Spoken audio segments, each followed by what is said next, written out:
దండయాత్ర, ఇది దయాగాడి దండయాత్ర అంటూ టీజర్లో ఎన్టీఆర్ విశ్వరూపం చూపించిన దగ్గర నుంచి టెంపర్ని ఎప్పుడెప్పుడు చూద్దామా అని అభిమానులు గంపెడాసలతో ఎదురుచూస్తున్నారు.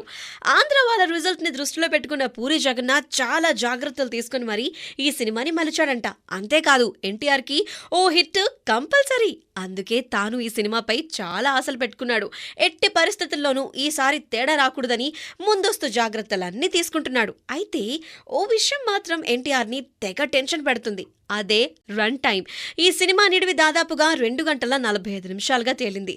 ప్రస్తుతం ఉన్న పరిస్థితుల్లో 2 గంటల 15 నిమిషాల సినిమానే సేఫ్ అండ్ బోర్ కొట్టకుండా ఎంత షార్ప్గా చెబితే అంత బాగా నచ్చుతుంది.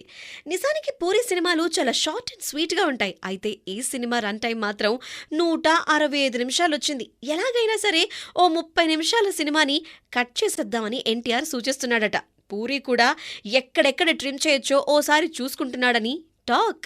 సెన్సార్ అయ్యాక ట్రిమ్ చేసుకుందాం అనుకున్నా అప్పటికి సమయం ఉంటుందో లేదో అని ముందు జాగ్రత్తగా ఈ సినిమాని ట్రిమ్ చేసే సెన్సార్కి పంపించాలని టీం అందరూ కూడా డిసైడ్ అయిపోయారు.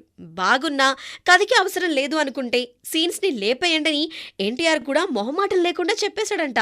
దాంతో ఈ సినిమాపై ఎన్టీఆర్ ఎంత జాగ్రత్త పడుతున్నాడో అర్థమవుతుంది. ఈ ముందస్తు జాగ్రత్తలన్నీ ఫలించి టెంపర్ హిట్ అయితే ఎన్టీఆర్ ఫ్యాన్స్కి పండగే కదా.